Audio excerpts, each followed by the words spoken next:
สวัสดีครับวันนี้จะพามาซ่อมเตารีดของฟิลิปนะครับอาการที่ลูกค้าแจ้งนะครับไอน้ำไม่ออกนะครับเดี๋ยวพาเทสเครื่องดูก่อนนะครับว่าสาเหตุตามที่ลูกค้าแจ้งหรือเปล่านะครับทำการเปิดเครื่องนะครับ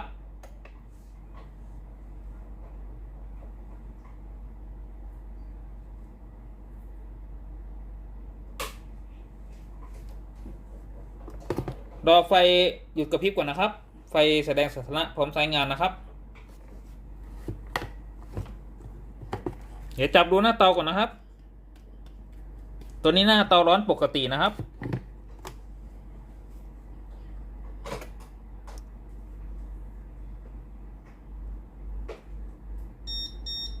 ตอนนี้เครื่องพร้อมใช้งานแล้วนะครับเดี๋ยวผม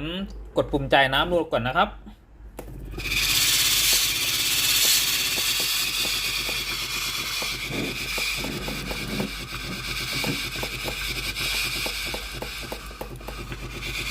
ตอนนี้ปั๊มน้ำทำงานปกตินะครับตัว e-valve ก็ทำงานปกตินะครับ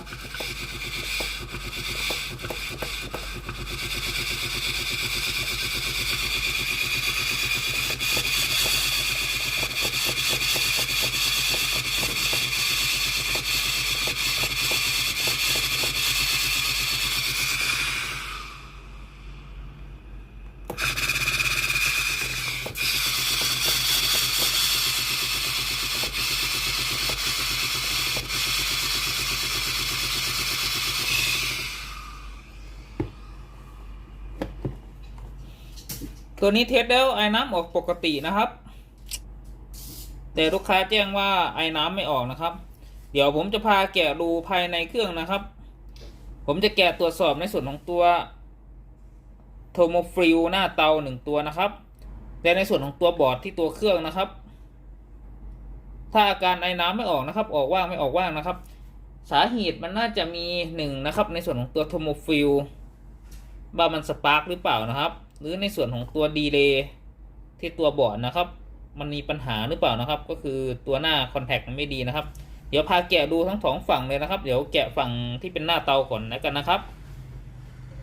จะพาแกะในส่วนของตัวหน้าเตาก่อนนะครับ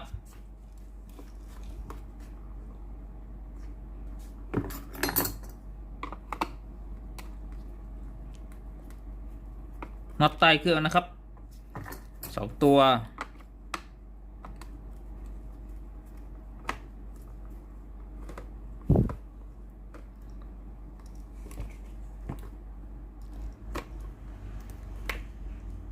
ตรงด้ามจับนะครับน็อตอีกตัวหนึ่ง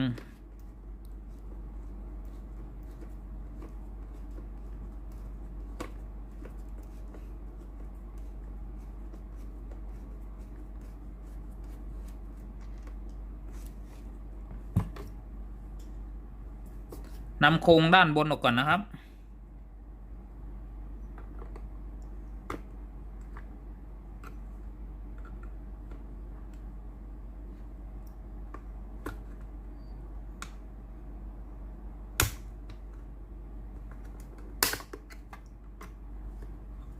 เป็นตัวล็อกนะครับมีน็อตซ่อนอยู่1ตัวนะครับ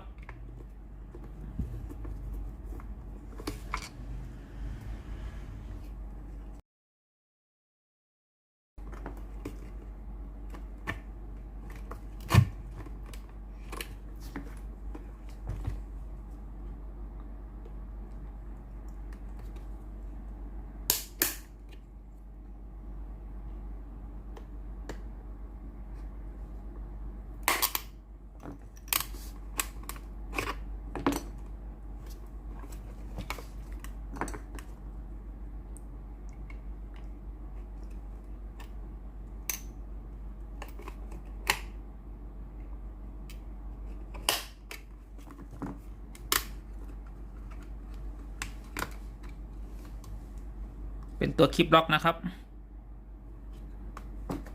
จะมีน็อตซ่อนอยู่นี้นะครับ2ตัวนำพลาสติกออกก่อนนะครับ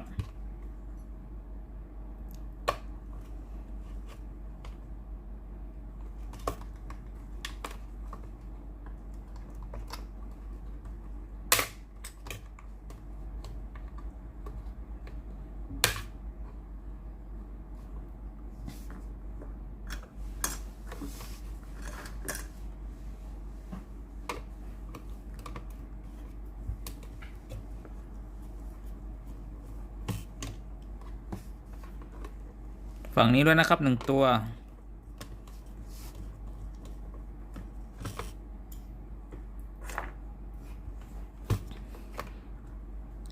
น็อตด้านหน้าด้วยครับ2ตัว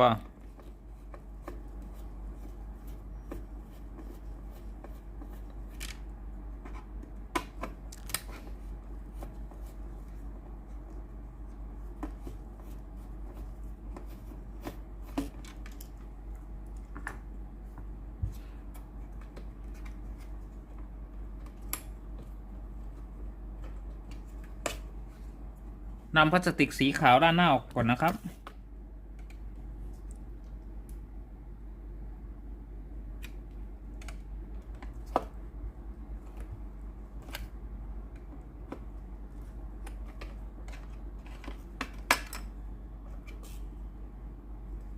ขันน็อตด้านหน้า1ตัวนะครับ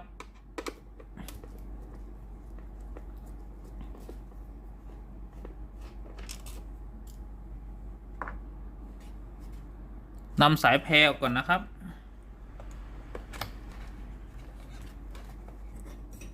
นำลูกยางสีดำออกด้วยนะครับ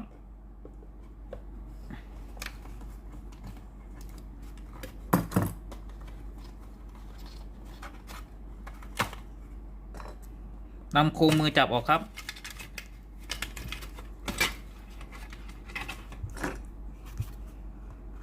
เอาลูกยางสีดำออกด้วยนะครับ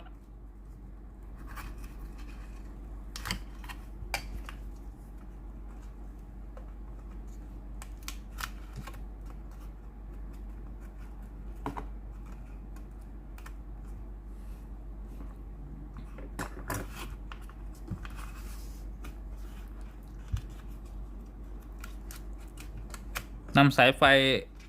ออกด้วยครับ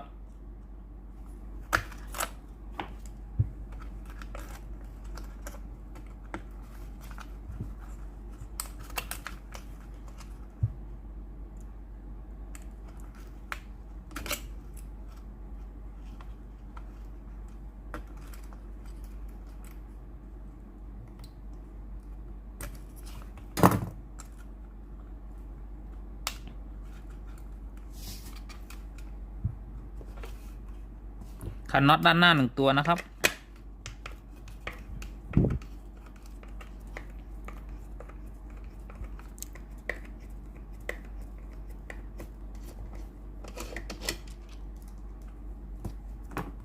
น็อตด้านหลังอีก2ตัวครับ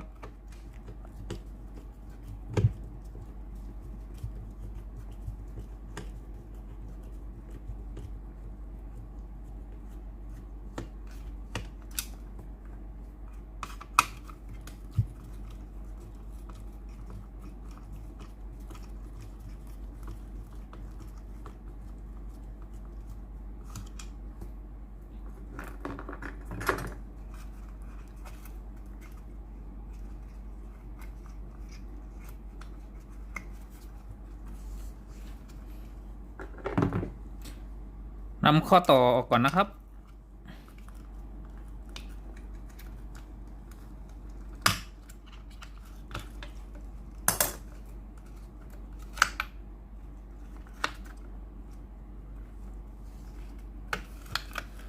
เดี๋ยวนำโครงด่างขึ้นมานะครับ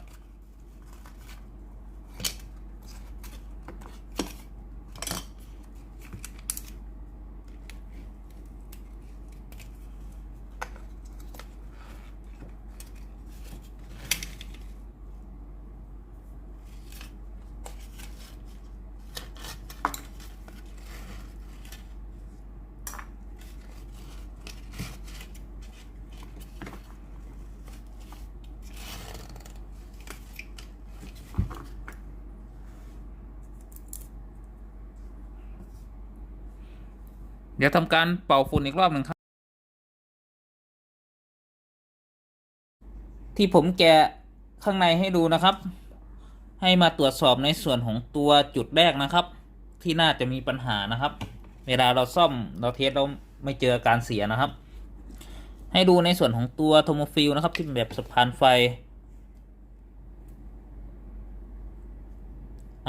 โดยปกตินะครับตรงด้านข้างตรงนี้นะครับถ้า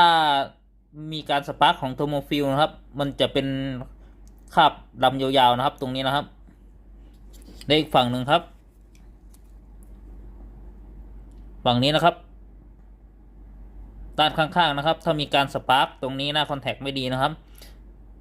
มันก็จะเป็นคราบดำยาวๆเลยนะครับแล้วก็จะทำให้ในส่วนของตัวหน้าเตาร้อนบ้างไม่ร้อนบ้างนะครับแล้วก็เวลาเรากดปุ่มจ่ายน้ำก็จะไม่ออกนะครับในส่วนของตัวหน้าเตาถ้าไม่ร้อนนะครับแต่ว่าตัวนี้ตรวจสอบเลยนะครับไม่มีการสปาร์กนะครับขาวนะครับถ้าสีดำเมื่อไหร่นะครับก็แสดงว่าในส่วนของตัวโทโมฟิลที่หน้าเตาผิดปกตินะครับจุดแรกนะครับที่เราตรวจสอบนะครับก็คือปกตินะครับ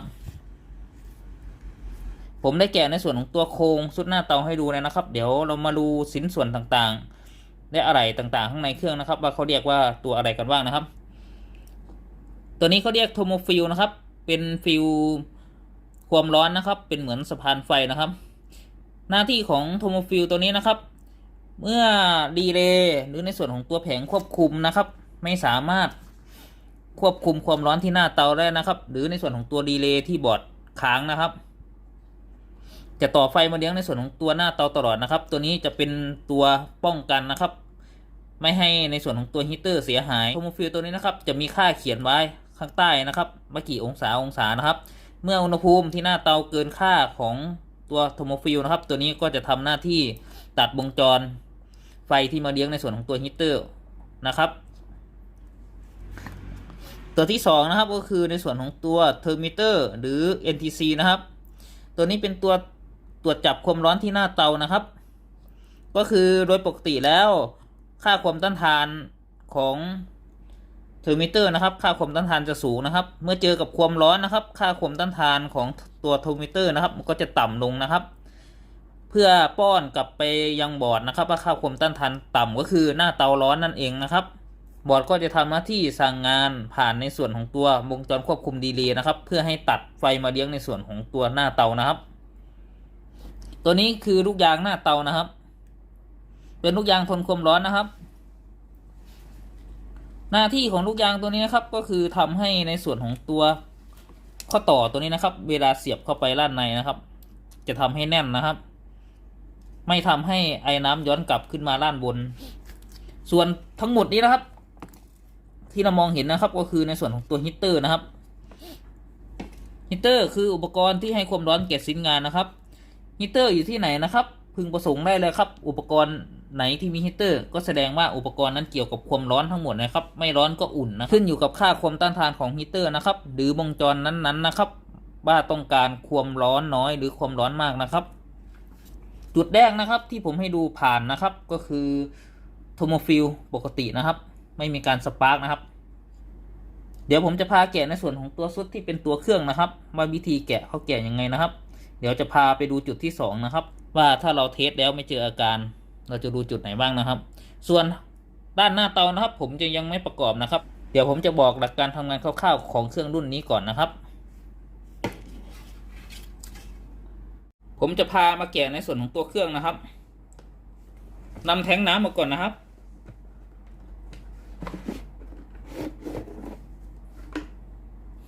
ทำการแกะในส่วนของตัวน็อตนะครับ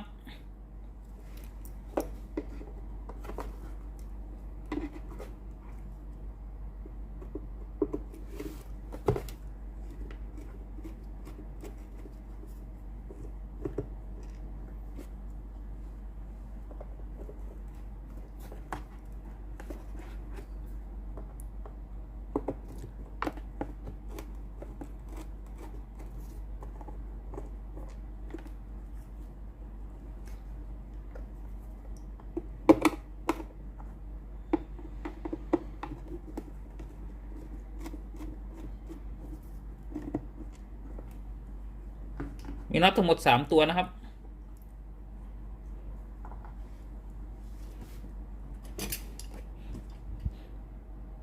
ตรงนี้เป็นพลาสติกปิดหัวน็อตนะครับมีน็อตซ่อนอยู่2ตัวนะครับ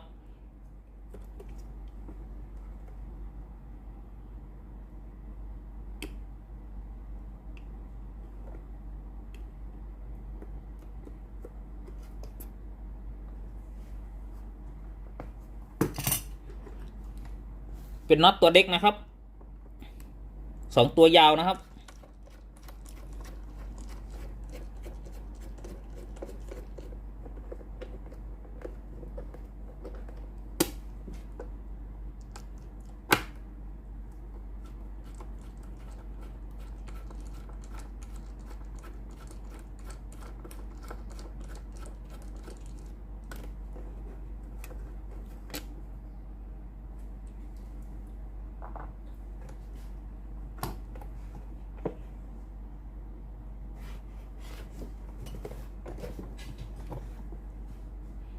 ทำการขันน็อตใต้ฐานเครื่องนะครับมีทั้งหมด5 ตัวนะครับ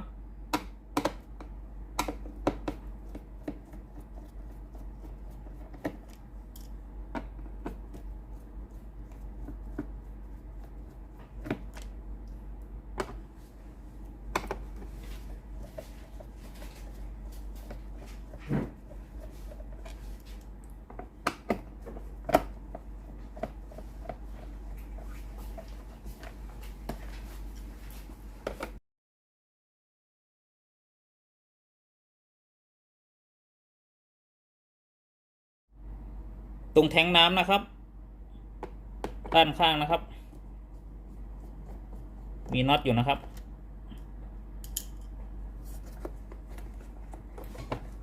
ฝั่งนี้แล้วนะครับ1 ตัว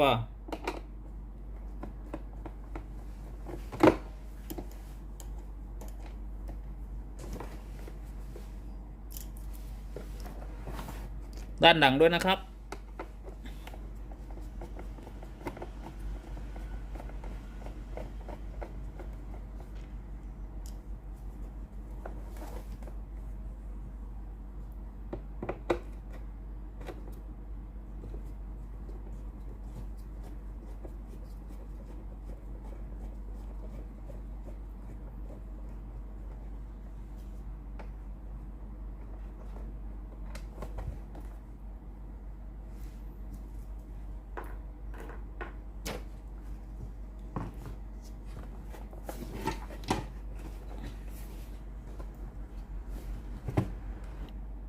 นำโครงบนออกนะครับ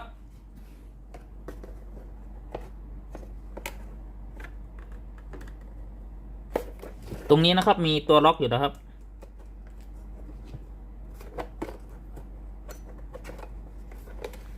2 ฝั่งนะครับฝั่งนี้ด้วย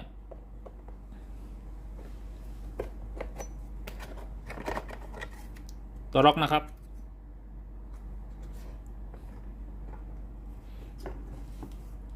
นำในส่วนของตัวสปริงออกก่อนนะครับ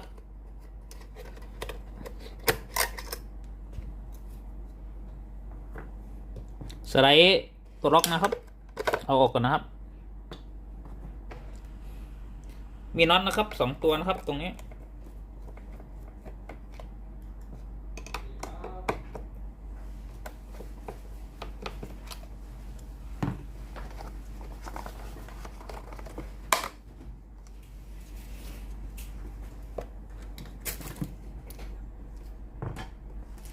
ตรงนี้มีน็อตนะครับ2 ตัวน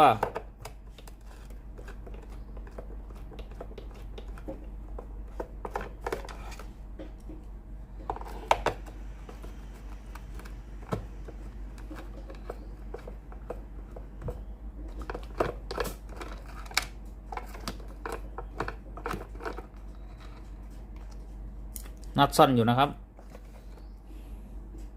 ตรงนี้นะครับ2 ตัวนำออกนะครับน็อต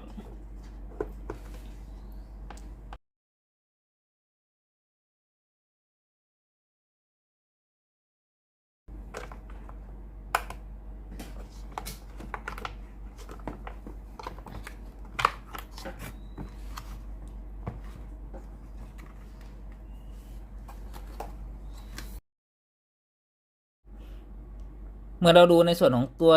จุดแรกไปแล้วนะครับในส่วนของตัวโทโมฟิลนะครับจุดที่2นะครับที่เราควรจะรู้นะครับในส่วนของตัวดีเดย์นะครับมาในส่วนของตัวดีเดย์นี้หน้าคอนแทคหรือหน้าสัมผัสสวิตช์มันดีหรือเปล่าครับถ้าในส่วนของตัวหน้าคอนแทคหรือหน้าสวิตช์นะครับสกปรกหรือว่าหน้าคอนแทคละลายนะครับในส่วนนี้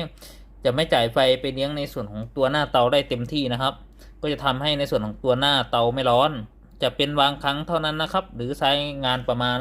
2-3 ชั่วโมงหรือ4-5 ชั่วโมงนะครับตัวดีเลย์มีปัญหาตัวเตารีดหน้าเตาไม่ร้อนถ้าหน้าเตาไม่ร้อนในส่วนของตัวเตารีดรุ่นนี้นะครับบอร์ดจะไม่สั่งในส่วนของตัวปั๊มน้ำทำงานนะครับน้ำก็จะไม่ออกในส่วนของตัวหน้าเตานะครับจุดที่1ผมตรวจสอบแล้วในส่วนของตัวโทโมฟิลปกติส่วนจุดที่2ก็คือในส่วนของตัวดีเลย์แต่ในส่วนนี้ผมจะเปลี่ยนยกบอร์ดนะครับในส่วนของตัวแผง power นะครับเดี๋ยวผมจะทำการสั่งในส่วนของตัวบอร์ด power มาเปลี่ยนใหม่นะครับวันนี้ผมจะไม่พาแกะในส่วนของตัวดีเลย์ดูนะครับเดี๋ยวสั่งบอร์ดจากบริษัทมาเปลี่ยนนะครับส่วนหน้าที่ต่างๆของตัวเครื่องนะครับอุปกรณ์และอะไหล่ตัวแรกนะครับก็คือในส่วนของตัวปั๊มน้ำนะครับปั๊มน้ำนะครับก็ทำหน้าที่สูบน้ำนะครับจากตัวแทงน้ำนะครับเข้าไปหยดที่หน้าเตารีดนะครับเมื่อเจอกับความร้อนทำให้เกิดเป็นไอน้ำนะครับ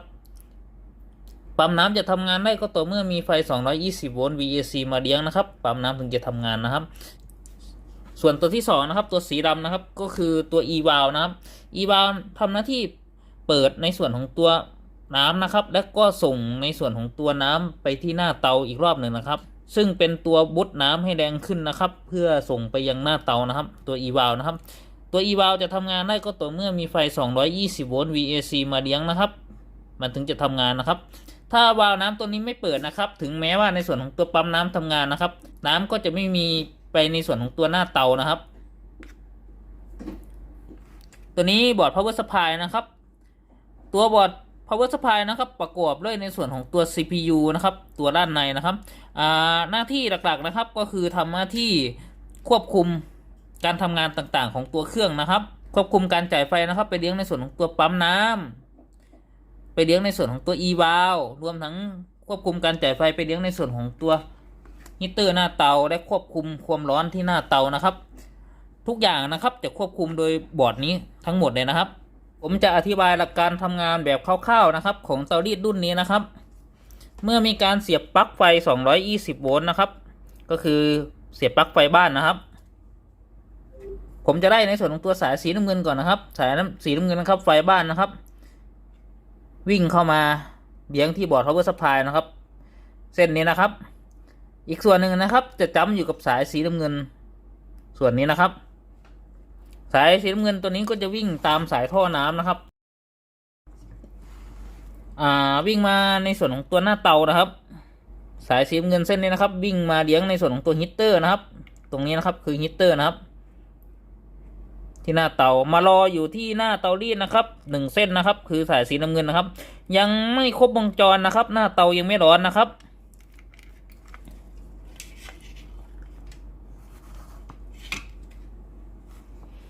เดี๋ยวผมจะพาไล่ในส่วนของตัวสายสีน้ำตาลนะครับเป็นสายสีน้ำตาลเส้นเล็กนะครับตรงนี้นะครับสายสีน้ำตาลนะครับไฟบ้านนะครับวิ่งเข้ามาเลี้ยงในส่วนของตัวบอร์ด power supply เหมือนกันนะครับก็คือเส้นนี้นะครับจากบอร์ด power supply นะครับจะจ้ำอยู่กับสายสีแดงนะครับสายสีแดงนะครับจะต่อไปเลี้ยงในส่วนของตัว e-valve นะครับมาเลี้ยงในส่วนของตัว e-valve 1 เส้นนะครับยังไม่ทำงานนะครับเพราะยังไม่ครบวงจรนะครับอีกส่วนหนึ่งนะครับของสายสีแดงนะครับจะต่อมาเลี้ยงในส่วนของตัวปั๊มน้ำนะครับเมื่อมีการเปิดสวิตช์ power นะครับก็คือสวิตช์ที่ตัวเครื่องนะครับระบบสวิตซิ่งนะครับด้านในเครื่องก็จะทำงานนะครับและวงจรต่างๆข้างในบอร์ดนะครับตัว CPU ข้างในเครื่องนะครับก็จะสั่งคอนโทรลในส่วนของตัววงจรควบคุมดีเลย์นะครับก็คือในส่วนของตัวดีเลย์ตัวสีดำนี้นะครับเพื่อให้ดีเลย์ต่อไฟนะครับออกมาในส่วนของตัวสายสีน้ำตาลนะครับคือสายเส้นนี้นะครับผ่านในส่วนของตัวสายท่อน้ำนะครับผ่านทั้งสายสีน้ำตาลนะครับเส้นนี้นะครับต่ออยู่อย่างเงี้ยนะครับแล้วก็ผ่านในส่วนของตัวโทโมฟิลนะครับวิ่งมาเลี้ยงในส่วนของตัวฮีเตอร์หน้าเตาฝั่งนี้นะครับเมื่อมีไฟมาเลี้ยงในส่วนของตัวฮีเตอร์หน้าเตาไว้นะครับฮีเตอร์หน้าเตาก็จะเกิดความร้อนนะครับจะมีอะไร1 ตัวนะครับก็คือในส่วนของตัวเทอร์มิเตอร์หรือ NTC นะครับตรวจจับอุณหภูมิที่หน้าเตาโดยปกติแล้วนะครับตัว NTC นี้นะครับค่าความต้านทานจะสูงนะครับเมื่อเจอกับความร้อนค่าความต้านทานจะต่ำนะครับเมื่อค่าความต้านทานต่ำไหมนะครับ ตัว CPU ก็จะรับรู้ได้ว่าในส่วนของตัวหน้าเตาร้อนแล้วนะครับเมื่อไฟแสดงสถานะพร้อมใช้งานอยู่กับพริบนะครับเครื่องพร้อมใช้งานแล้วนะครับเมื่อเรามีการกดปุ่มจ่ายน้ำนะครับก็คือกดในส่วนของตัวสวิตช์นี้นะครับตัวไมโครสวิตช์นะครับก็จะทำการต่อสวิตช์วงจรนะครับผ่านมาทางสายเส้นสีดำนะครับป้อนกลับมายังตัว CPU นะครับ CPU ก็จะรับรู้ได้ว่ามีการกดสวิตช์สั่งงานจ่ายน้ำแล้วนะครับเมื่อ CPU รับรู้ได้ว่ามีการกดปุ่มจ่ายน้ำนะครับจะสั่งคอนโทรลวงจร2วงจรพร้อมกันนะครับวงจรที่1นะครับสั่งงานคอนโทรลในส่วนของตัววงจรควบคุม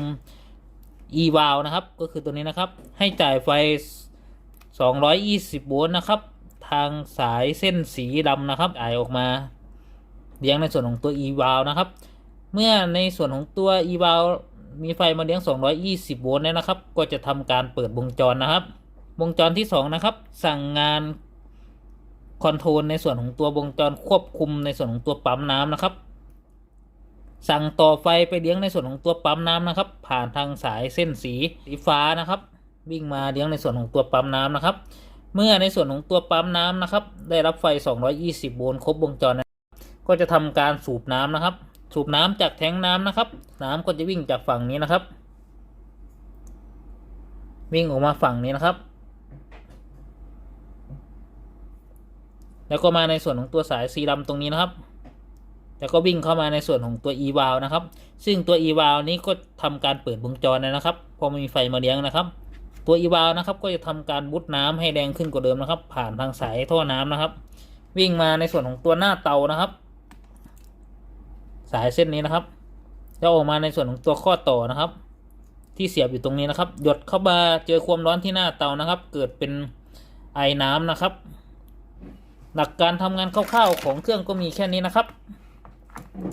เดี๋ยวผมพาประกอบในส่วนของตัวเครื่องไว้เหมือนเดิมนะครับรอบอร์ด power supply มาเปลี่ยนนะครับ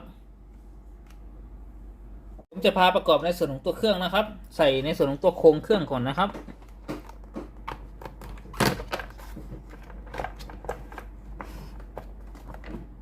ใส่ในส่วนของตัวท่อปั๊มก่อนนะครับ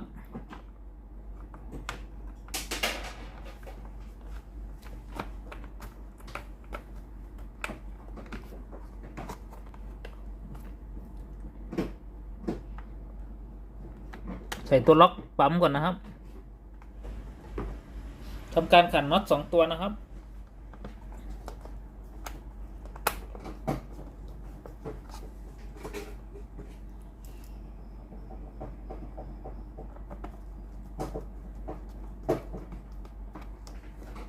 ทำการยึดน็อตด้านหน้านะครับ2ตัวนะครับ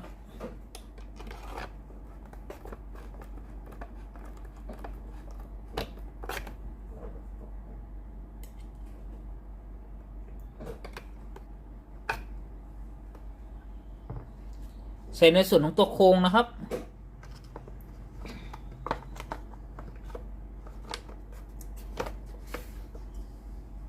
ทำการยึดในส่วนของตัวน็อตนะครับ2ตัว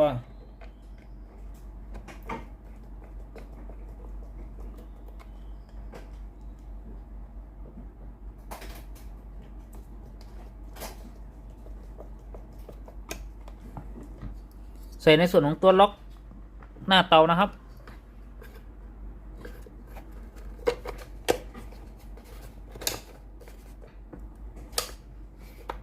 ใส่ในส่วนของตัวสปริงนะครับเทสดูอีกรอบหนึ่งครับ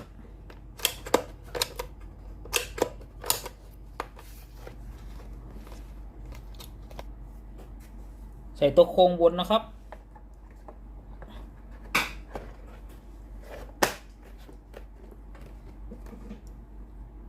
ขันน็อต2ตัวครับ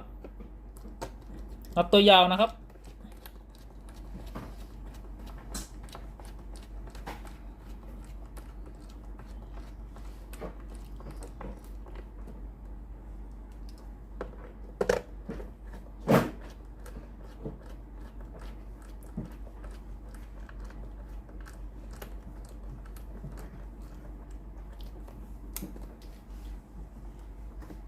ใส่ตัวพลาสติกปิดหัวน็อตนะครับ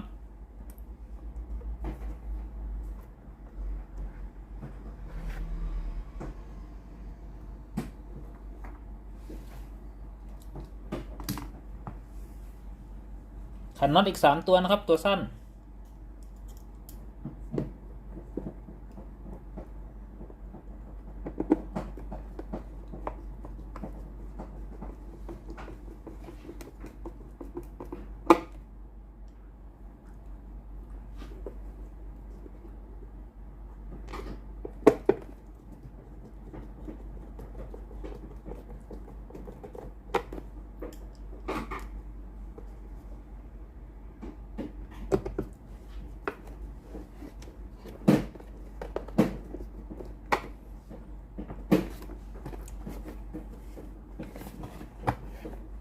ทำการขันน็อตใต้ฐานเครื่องนะครับ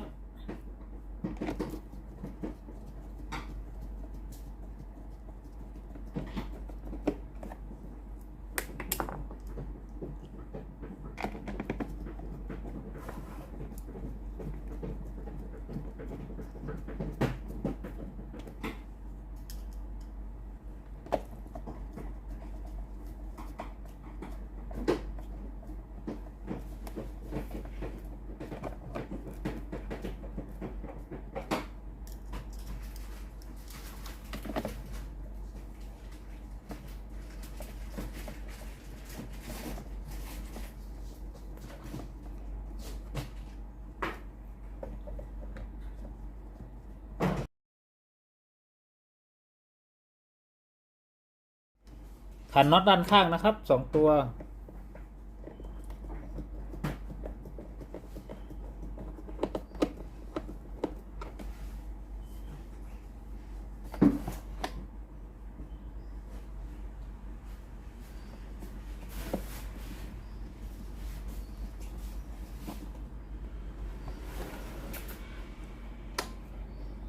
ขันน็อตด้านท้ายนะครับ2ตัว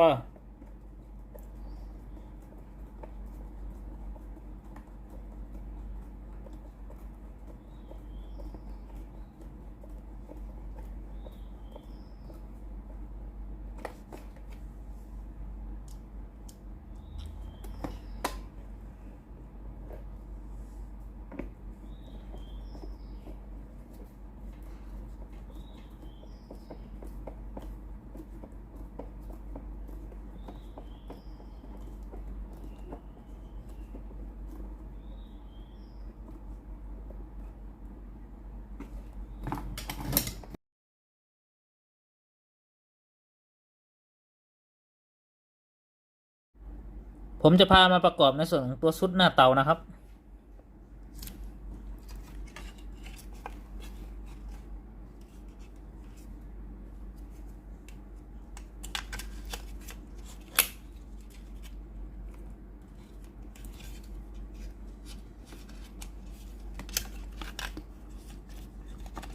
นำสายทั้งหมดนะครับสอดขึ้นด้านบนนะครับ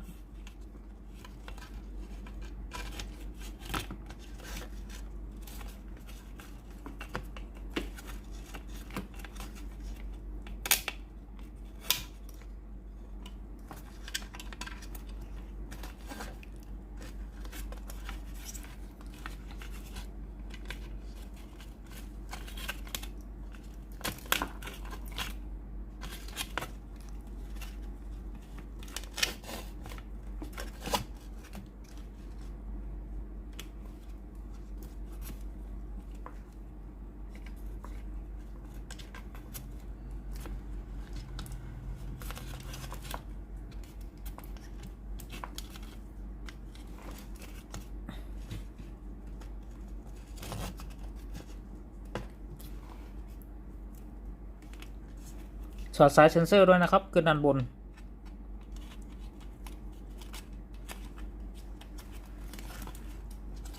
สายไฟ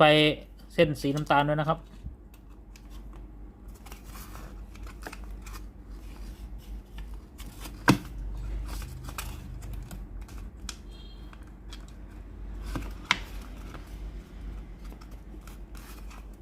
อันยึดน็อตหน้าเตานะครับ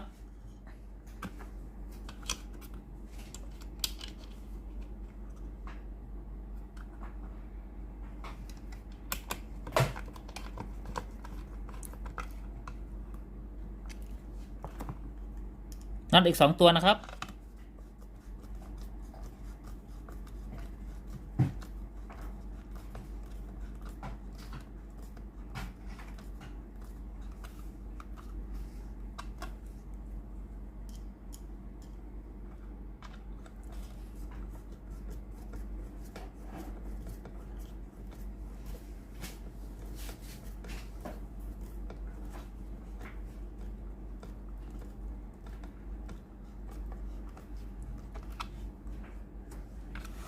ใส่ลูกยางนะครับ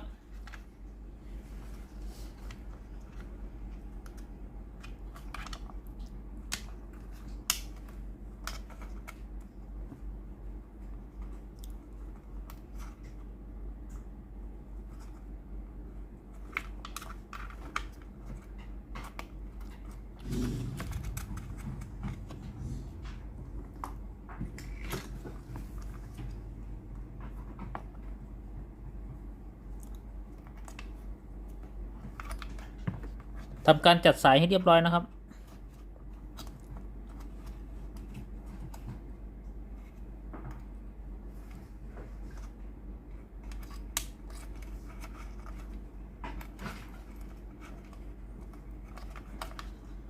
ใส่สายเซ็นเซอร์ครับ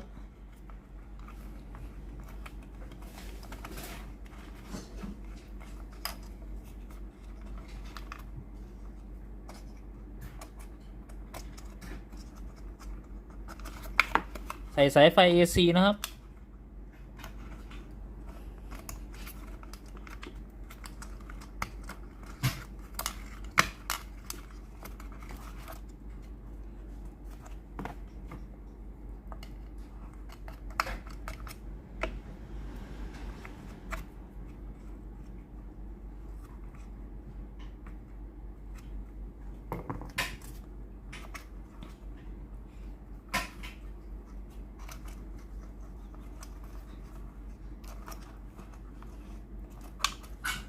ใส่สายเซ็นเซอร์นะครับ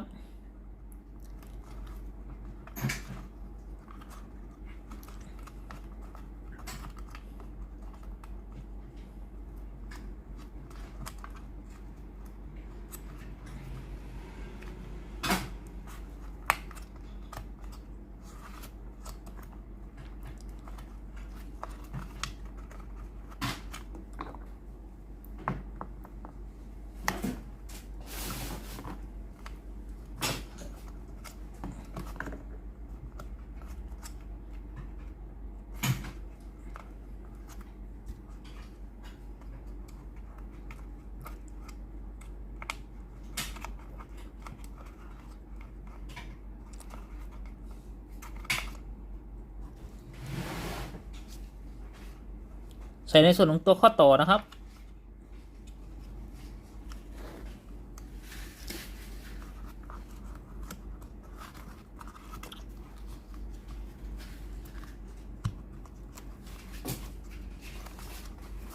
ทำการจัดสายอีกรอบหนึ่งครับ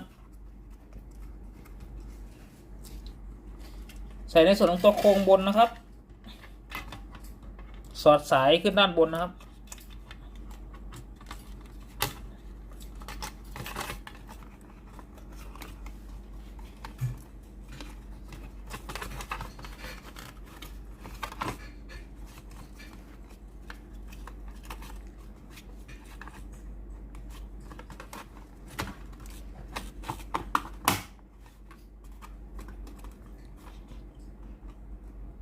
ทำการยึดน็อตด้านหน้า1 ตัวนะครับ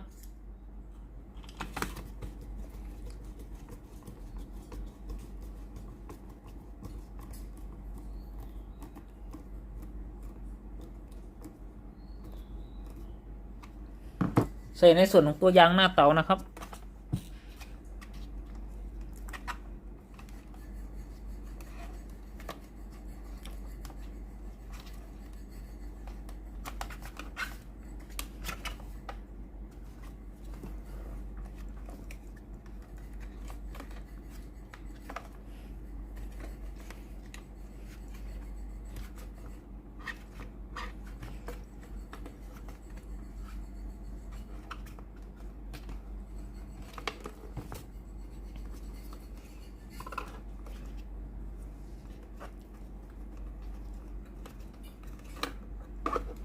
ใส่ในส่วนของตัวสายแพรนะครับ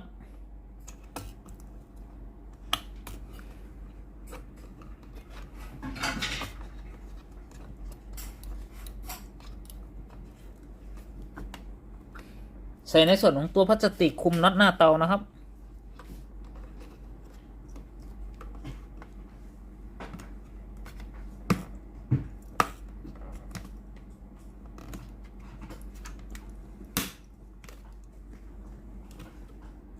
ใส่พลาสติกที่ยึดหลอดไฟนะครับ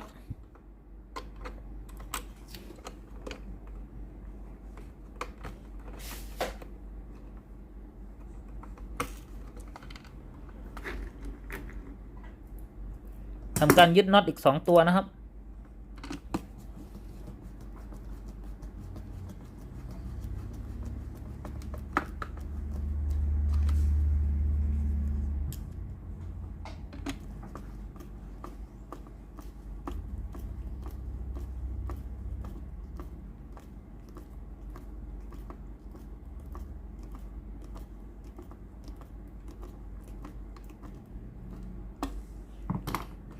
ใส่ในส่วนของตัวหลอดไฟนะครับ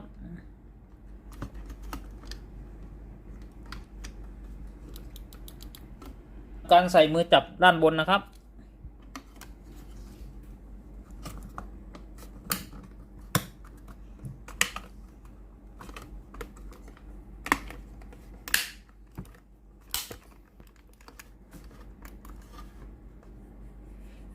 ขันน็อต1 ตัวนะครับ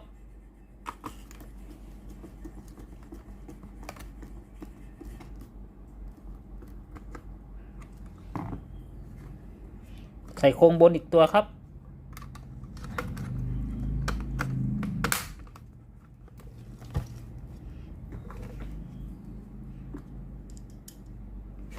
ขันน็อตด้านท้ายอีกตัวหนึ่งนะครับ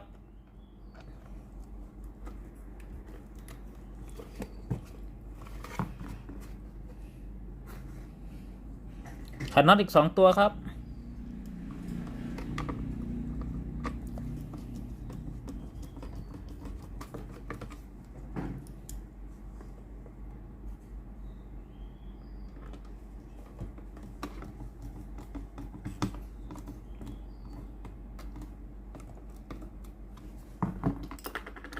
ใส่ในส่วนของตัวพลาสติกครับ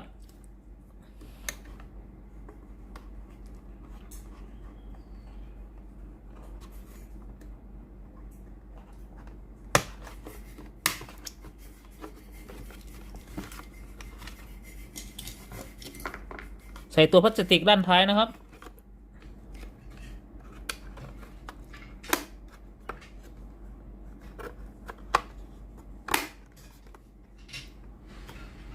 ขันน็อตอีก2 ตัวนะครับ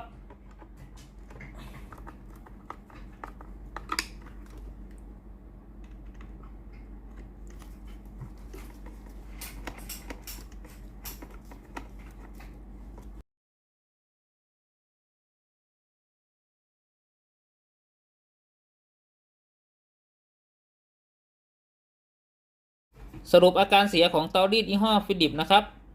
อาการที่ลูกค้าแจ้งคืออาการไอน้ำไม่ออกนะครับแต่พอมาเทสเครื่องสามารถใช้งานได้ตามปกตินะครับ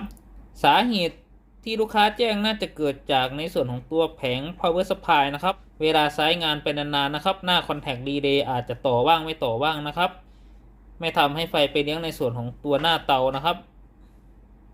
ทำให้หน้าเตาไม่ร้อนแล้วก็ทำให้เกิดอาการไอน้ำไม่ออกนะครับขอบคุณมากครับที่รับชมคลิปวิดีโอครับขอบคุณมากๆครับฝากกดไลค์กดแชร์กดติดตามให้ด้วยนะครับขอบคุณมากครับสวัสดีครับ